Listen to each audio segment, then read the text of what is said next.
All right, guys. So today I'm gonna do my best to show you some really simple techniques on how to prep a whole chicken for the grill or for your oven.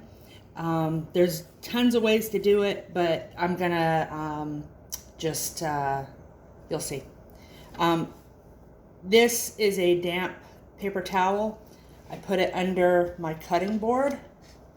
This is a pro tip for you, and it prevents it from slipping. So just safety first. All right, and you're not seeing my face because, well, it's very early in the morning. So I have 2 small chickens that have been brining in a solution of a little bit of brown sugar and salt, sea salt. And I'm just taking one of those out right now, draining some of the excess liquid. Come on. And you'll see everything's still intact. It has its wings, its legs, everything. It's probably like a 3.5-pound bird. So, and I'm not using gloves, but I do have clean hands. So the first thing that I was taught years and years and years ago to help aid, not necessarily in the cooking of the bird, but in the carving of the bird, and this works with a turkey too, is removing the wishbone. And Jacques Pepin taught me that. And so the wishbone is, if you take your finger, you can feel it right along here. Sometimes it's broken. This one has a broken one. I can feel the kind of broken wishbone right here. But if you take that out when you go to carve your bird afterwards or even beforehand, it just makes it a lot easier. And I'm going to try my best to go through it. I don't really know if I can do this, but you're just going to feel for the wishbone and take your knife. I have a small, sharp paring knife, and you're going to run down each side of the wishbone, trying to get to it as close as the bone, close to the bone as you can. And the wishbone is attached to the sternum of the bird, or the breastplate, what would be our sternum. And so you're going to have to break that connection. And what you do is you take your finger and you got to go in and grab both sides. I'm not doing a good job of showing you guys. Grab both sides of the wishbone. Again, this one's broken. Sometimes it takes a little bit more finagling. I promise you it's worth it.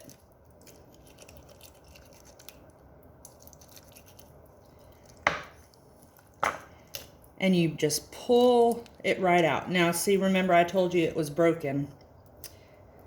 And so only one part of the wishbone came out, along with the part that's attached to the breastplate. So I'm going to come in here and try to get the rest of that out.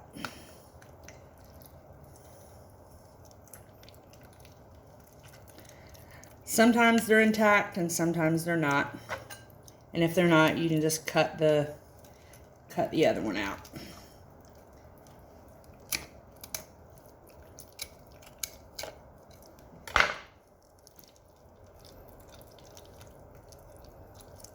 This one's being really difficult. I'm just going to cut it out. Okay. My goodness, that was difficult. Way too difficult. All right, so I'm going to take these little wing tips off because I don't want those. Some people like to eat them. I do not. They'll go in for stock or something. And so you're left with a whole bird. And now what I'm going to do is I have a couple different knives. I have a sharp fillet knife that my brother uses for cutting fish. I have this little paring knife, and I have a pair of kitchen shears. I'm just going to take my sharp kitchen shears and go down either side of the backbone. So here's where the neck would be.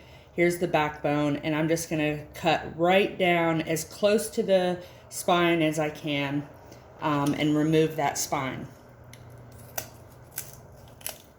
Takes a little bit of muscle power sometimes. If you are squeamish or do not like the sound of bones breaking, you probably are not going to do this, or you want someone else to do it.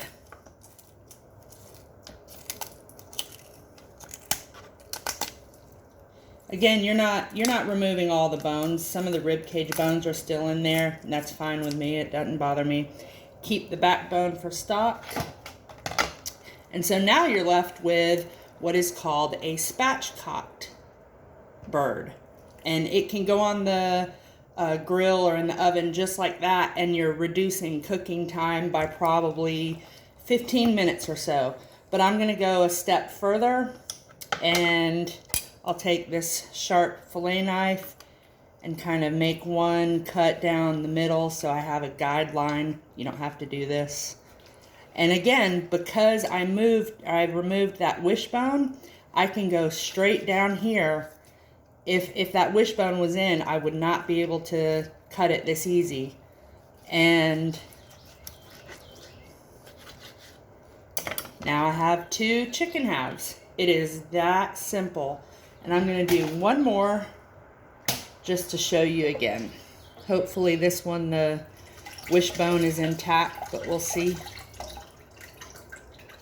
And of course, if it is intact and you want to make a wish with someone, you just clean that or roast it, dry it out, get all the meat off of it, and then you get to see who gets the bigger half of the wishbone. Again, going right down the feeling along that wishbone, cutting to it as close to it as I can.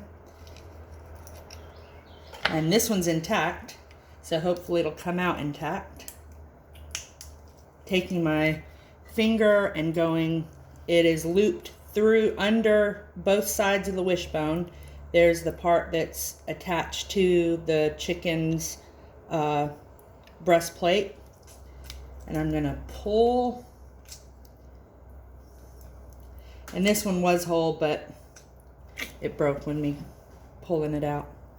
And so, but that one was a little bit easier.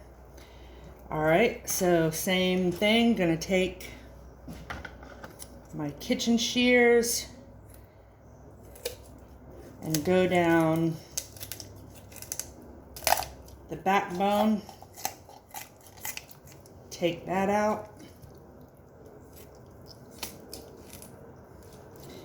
In cooking, you want to save as many things as you can and reuse and reduce waste, and that's why I'm saving the backbones for stock and the wing tips.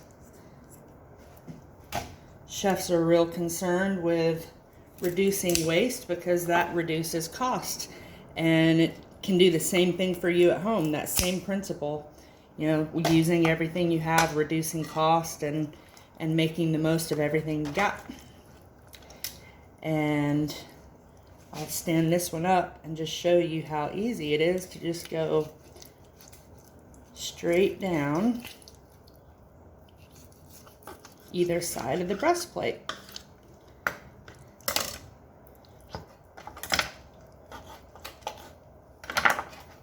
And there you go, 2 chicken halves ready for the grill. I'm gonna go clean my hands real quick.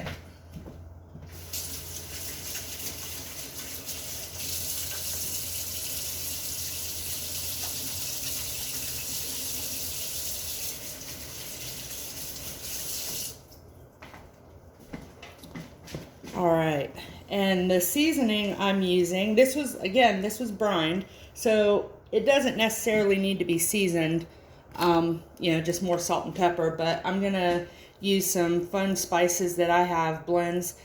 This is a salt-free, gosh, I hope you can see that, I'm new at this. Salt-free, it's by Spiceology. It's pink peppercorn, lemon thyme, all-purpose blend. I got this on a recommendation from a friend named Joe. It is one of our favorites, or one of my favorites now. Again, it's salt-free, but it is absolutely fantastic. They got the blend just right on this. And then, of course, my other favorite that I've been talking about recently, again, Nikki, Chef Nikki, how do you do this? This is PS Flavors Caribbean Kitchen, excuse me, our artisanal seasoning blend. Pam Smith and her daughter run this company, and this is one of my absolute favorites. This has salt in it, so I'm probably not going to add salt to my chicken, but I might with this one. Or maybe I'll just do an experiment and see just how salty the brine was. This is a separate cutting board for chicken, because you always want to keep safety first when you're handling raw chicken meat or raw meat in general. And when these come off the grill, I will show you what they look like.